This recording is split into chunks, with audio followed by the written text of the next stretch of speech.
Shalom Bapak Ibu Saudara yang dikasihi Tuhan Yesus. Puji Tuhan kita dapat kembali lagi beribadah pada kesempatan ini. Kita akan bersama-sama belajar kebenaran firman Tuhan dengan tema prinsip kehidupan jemaat mula-mula. Ada beberapa prinsip dari kehidupan jemaat mula-mula yang bisa kita teladani.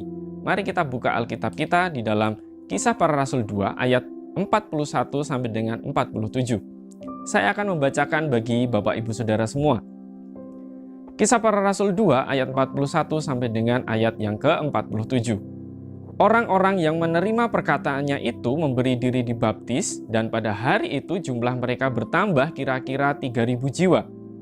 Mereka bertekun dalam pengajaran rasul-rasul dan dalam persekutuan, dan mereka selalu berkumpul untuk memecahkan roti dan berdoa. Maka ketakutanlah mereka semua, sedang rasul-rasul itu mengadakan banyak mukjizat dan tanda. Dan semua orang yang telah menjadi percaya tetap bersatu, dan segala kepunyaan mereka adalah kepunyaan bersama.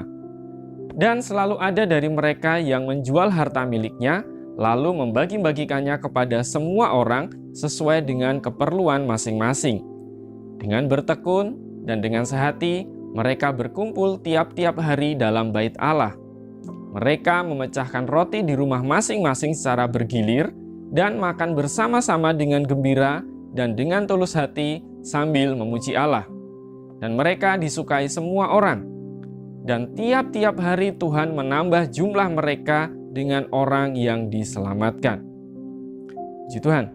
Bapak Ibu Saudara yang dikasihi Tuhan, kitab Kisah Para Rasul ini menceritakan kehidupan gereja mula-mula. Menceritakan tentang urapan dan kuasa Roh Kudus bagi gereja mula-mula. Nah, gereja mula-mula adalah gereja yang bertumbuh. Mereka adalah gereja yang aktif merespon panggilan Tuhan, dan peran Roh Kudus menyertai mereka. Nah, Bapak Ibu Saudara yang dikasihi Tuhan, jemaat mula-mula ini berada di wilayah Yerusalem. Mereka mulai berkumpul setelah hari Pentakosta, kurang lebih 3.000 jiwa. Lalu mereka mulai berkumpul tiap-tiap hari, rutin. Nah, bagaimana bisa mereka berkumpul sebanyak itu? Nah, kita percaya ada kuasa Roh Kudus yang menggerakkan, dan karena kondisi geografis yang memungkinkan mereka untuk datang dari wilayah mereka masing-masing untuk berkumpul di Yerusalem. Dan mereka rata-rata adalah penganut Yahudi. Artinya, di antara mereka tidak ada perbedaan yang mencolok. Sebagai contoh, kita pasti akan merasa nyaman jika kita tinggal di dalam sebuah komunitas yang sudah lama kita kenal, daripada ketika kita tinggal di tempat asing.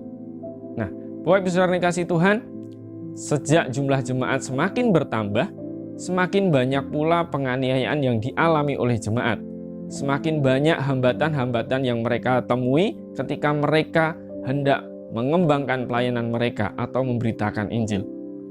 Penganiayaan dan penderitaan membuat mereka akhirnya tersebar dan semakin giat untuk memberitakan Injil di berbagai wilayah.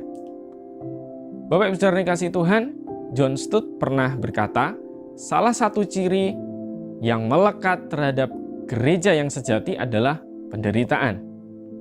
Penderitaan dialami oleh mereka yang mengaku bahwa Yesus Kristus adalah Tuhan.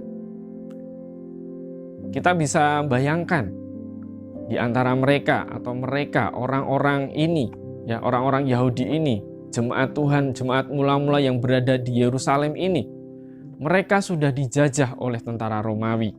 Ditambah lagi mereka dikucilkan oleh saudara-saudara sebangsanya. Hal ini membuat ekonomi mereka menurun karena tidak ada lagi, atau ketika mereka hendak berdagang, banyak orang yang menolak mereka, tidak mau bekerja sama dengan mereka karena mereka menjadi pengikut Kristus. Namun Bapak Ibu Saudara yang dikasihi Tuhan, Roh Kudus menguatkan mereka untuk tetap bermurah hati, sehingga tadi dikatakan segala kepunyaan mereka adalah milik bersama. Hal ini berjalan spontan karena dorongan Roh Kudus, bukan karena suatu aturan, bukan karena satu paksaan. Keberadaan jemaat pada saat itu berada dalam kepemimpinan para rasul, dan belum pernah ada Alkitab. Kalaupun ada Alkitab, ya versi kitab Taurat dan kitab para nabi, atau yang sekarang ini menjadi Alkitab bagian Perjanjian Lama. Bapak Ibu Saudara yang dikasihi Tuhan, ada beberapa prinsip yang dapat kita tiru atau kita contoh serta dapat kita terapkan pada saat ini dari kehidupan jemaat mula-mula ini. Yang pertama, mereka bertumbuh dalam pengajaran firman Tuhan. Di dalam ayat 41 dan 42 dikatakan demikian, orang-orang yang menerima perkataannya itu memberi diri dibaptis dan pada hari itu jumlah mereka bertambah kira-kira 3.000 jiwa. Ayat 42, mereka bertekun dalam pengajaran rasul-rasul dan dalam persekutuan. Nah, orang-orang pada saat itu secara positif menyambut atau menerima firman Tuhan yang disampaikan oleh Petrus. Ini jelas menunjukkan bahwa mereka percaya kepada firman Tuhan itu. Dan kemudian mereka memberi diri mereka dibaptis. Memberi diri dibaptis sebagai satu simbol untuk memasuki kehidupan yang baru bersama Kristus. Hal ini juga membuat jemaat yang mengalami pembaharuan dari Roh Kudus, dan salah satu tandanya adalah adanya kerinduan dan kehausan akan firman Tuhan. Tidak hanya sampai di situ, mereka disebutkan bertekun tiap-tiap hari dalam pengajaran rasul-rasul, seperti dicatat di dalam ayat 42 dan ayat 46. Mereka belajar tentang firman Allah dari para rasul. Bukan hanya di bait Allah, mereka juga mengadakan pertemuannya di rumah-rumah mereka masing-masing secara bergilir. Hal ini menunjukkan bahwa apa yang dilakukan jemaat mula-mula bukanlah suatu paksaan dari luar, melainkan satu dorongan dari dalam yang dilakukan dengan sungguh-sungguh dan dengan sukarela.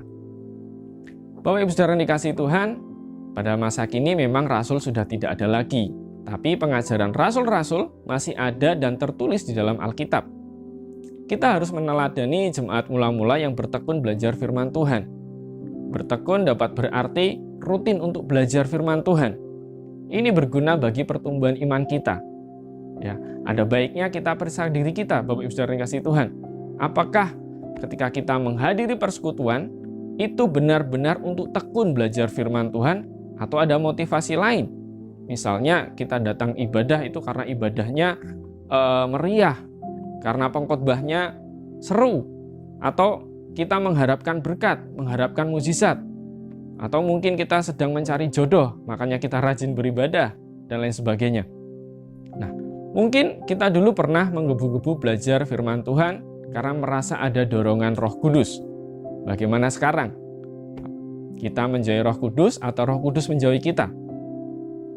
Mari kita minta Tuhan agar menolong kita untuk memiliki kerinduan seperti jemaat mula-mula yang tekun dalam pengajaran dan keseharian hidup kita. Kemudian yang kedua, mereka antusias untuk bersekutu. Di dalam ayat 42 dikatakan mereka bertekun dalam pengajaran rasul-rasul dan dalam persekutuan. Ayat 44, dan semua orang yang telah menjadi percaya tetap bersatu. Ayat 46, dengan bertekun dan dengan sehati mereka berkumpul tiap-tiap hari. Bapak Ibu Saudara yang dikasihi Tuhan, di dalam ayat-ayat ini ada kata persekutuan, bersatu, berkumpul, yang menunjukkan bahwa jemaat mula-mula sering mengadakan pertemuan. Masyarakat Yahudi memang terbiasa berkumpul pada hari-hari raya mereka untuk memberi harta miliknya kepada yang berkekurangan maupun memberi tumpangan kepada yang membutuhkan. Tapi di sini jemaat mula-mula juga melakukan hal yang sama. Namun sedikit berbeda karena mereka melakukan bukan hanya di hari-hari raya, melainkan tiap-tiap hari. Maksudnya mungkin hampir tidak ada hari tanpa persekutuan. Ini menunjukkan betapa mereka memiliki antusiasme atau semangat untuk berkumpul dan bersekutu. Tentu saja ini tidak berarti mereka tinggal serumah. Namun artinya adalah bahwa meskipun tinggal secara terpisah, bahkan mungkin sangat berjauhan, mereka sering bertemu dan mereka sehati. Nah, persekutuan merupakan suatu yang penting dalam kehidupan kekristenan. Selain bersekutu dengan saudara seiman, di sini yang terlebih penting adalah bersekutu dengan Tuhan melalui firman Tuhan. Persekutuan dengan saudara seiman juga sering dipakai Tuhan untuk menguatkan yang sedang lemah, untuk menghibur yang sedang sedih, untuk mengingatkan apabila ada yang lupa, untuk menegur jika ada yang salah, atau memberi jika ada yang berkekurangan, dan sebagainya. Bapak Ibu Saudara yang dikasihi Tuhan, jemaat mula-mula mudah tergerak hati untuk peduli kepada sesama. Persekutuan mereka membuat gereja mula-mula semakin bertumbuh. Bagaimana dengan kita? Apakah kita juga memiliki kerinduan untuk selalu bersekutu? Mungkin tidak harus tiap-tiap hari kita bersekutu. Namun jika ada kesempatan untuk bersekutu, jangan sia-siakan. Ibrani 10 ayat 25 mengatakan, janganlah kita menjauhkan diri dari pertemuan-pertemuan ibadah kita, seperti dibiasakan oleh beberapa orang. Tetapi, marilah kita saling menasihati dan semakin giat melakukannya menjelang hari Tuhan yang mendekat. Kemudian yang ketiga, mereka saling mengasihi dan melayani. Di dalam ayat 42b dikatakan, dan mereka selalu berkumpul untuk memecahkan roti dan berdoa. Ayat 46, mereka memecahkan roti di rumah masing-masing secara bergilir dan makan bersama-sama dengan gembira dan dengan tulus hati. Bapak Ibu Saudara yang dikasihi Tuhan, Calvin pernah mengatakan bahwa berkumpul untuk memecahkan roti di dalam ayat 42 ini berbicara mengenai perjamuan kudus. Sedangkan di dalam ayat 46 menunjuk pada makan roti biasa atau mungkin perjamuan kasih. Nah, alasannya adalah di dalam ayat 42 ini membicarakan acara resmi di gereja. Sedangkan di dalam ayat 46 membicarakan hal-hal yang tidak resmi atau hal-hal yang biasa.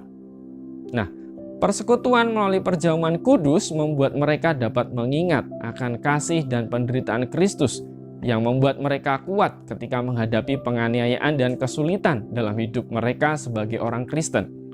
Sekaligus menerapkan teladan kasih Kristus yang mengasihi dan mau melayani dengan tulus.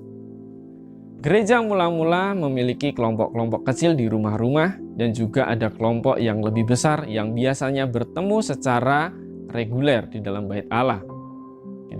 Tercatat di dalam ayat 46. Nah, persekutuan yang di dalam rumah-rumah, mungkin semacam kelompok kecil atau kelompok sel, menjadi ujung tombak dari perkembangan kekristenan pada abad pertama itu. Dalam kelompok semacam ini tidak ada penonton, semuanya adalah pemain. Nah, mereka saling berbagi suka, duka, dan beban. Mereka melayani dan dilayani. Mereka menghibur dan dihibur. Mereka mencukupi dan dicukupi. Nah, teladan kasih Kristus tidak sekedar menjadi ingatan, tetapi juga secara langsung juga mereka praktikkan pada saat itu.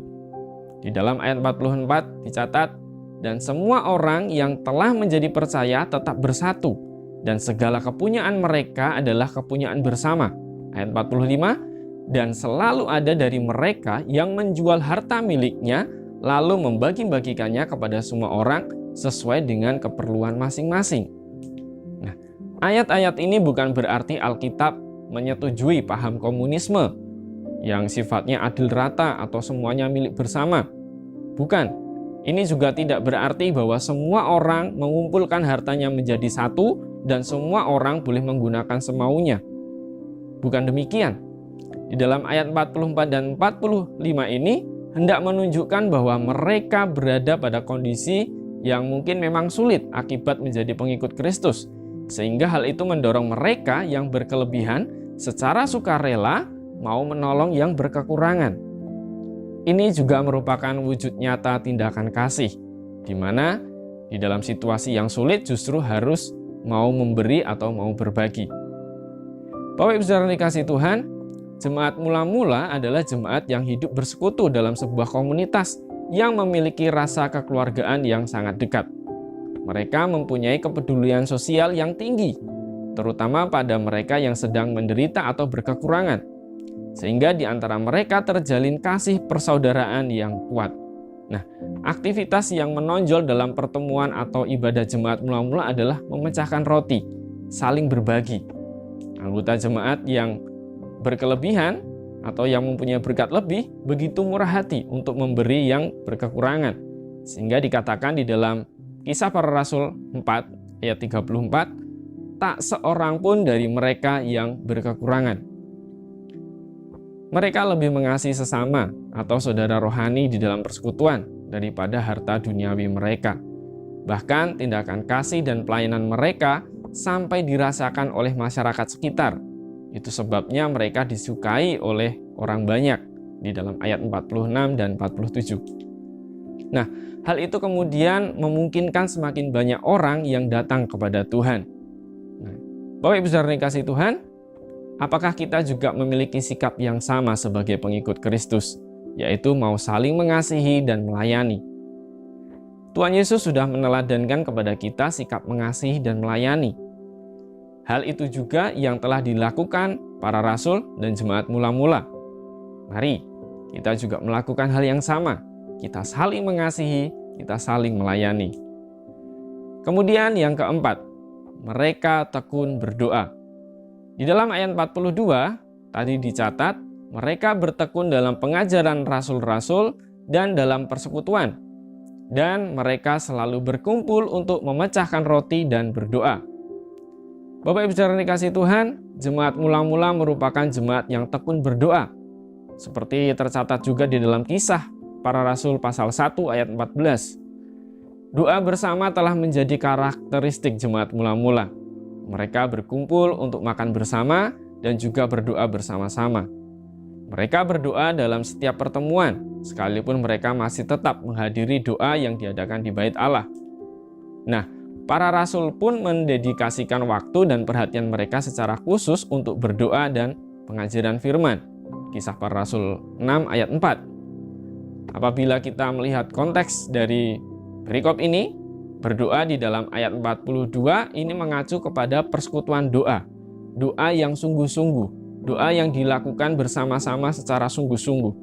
Nah, doa adalah aktivitas rohani yang tidak kelihatan ketika dilakukan, tetapi dapat dirasakan oleh orang yang berdoa dan hasilnya dapat dilihat ketika kita menerima jawaban dari Allah. Hal ini juga yang dialami oleh jemaat mula-mula. Setiap kali mereka selesai berdoa, mereka selalu menerima hasil doa mereka. Bahkan seringkali Allah langsung bergerak menyatakan kuasa-Nya saat mereka sedang berdoa. Seperti tercatat di dalam Kisah Para Rasul 4 ayat 24-31 atau di pasal 12 ayat 1-19. Nah, Bapak Ibu saudara dikasihi Tuhan, mereka memiliki kesadaran bahwa persekutuan doa adalah sesuatu yang penting dalam pertumbuhan gereja. Gereja masa kini juga harus melihat dan merasakan bahwa doa adalah sesuatu yang sangat penting dalam kehidupan bersekutu atau kehidupan persekutuan. Bapak Ibu saudara yang kasih Tuhan, sudahkah kita tekun berdoa? Mendoakan gereja, mendoakan keluarga, mendoakan orang lain, dan lain sebagainya. Yakobus 5 ayat 16 mengatakan, "Karena itu, hendaklah kamu saling mengaku dosamu dan saling mendoakan, supaya kamu sembuh. Doa orang yang benar, bila dengan yakin didoakan, sangat besar kuasanya." Berdoa harus menjadi satu karakter yang melekat pada diri orang percaya, pada diri kita. Hal itu telah nyata dalam kehidupan gereja mula-mula yang saling mendoakan. Mereka hidup dan aktif melakukan doa, baik doa pribadi maupun doa bersama dalam persekutuan jemaat. Kita sebagai gereja masa kini juga harus tekun berdoa. Doa adalah kekuatan orang percaya. Kalau perlu, kita bentuk tim-tim doa yang kuat, seperti tim doa kaum wanita, tim doa kaum pria, kaum muda, remaja, dan sebagainya. Sebagai penutup, Bapak Ibu saudara dikasihi Tuhan, jemaat mula-mula telah menunjukkan kepada kita prinsip-prinsip hidup berjemaat yang dapat kita teladani. Mereka tekun belajar firman Tuhan, antusias bersekutu, saling mengasihi dan melayani, serta mereka tekun berdoa. Sekalipun mereka dihambat adanya penganiayaan dan penderitaan, mereka tetap melakukan prinsip-prinsip itu. Begitu pula dengan kita. Sekalipun banyak persoalan yang menghambat kita pada saat ini, mari kita tetap tekun dalam belajar firman Tuhan. Kita tetap antusias bersekutu, saling mengasihi dan melayani, serta dengan tekun berdoa. Tuhan Yesus memberkati.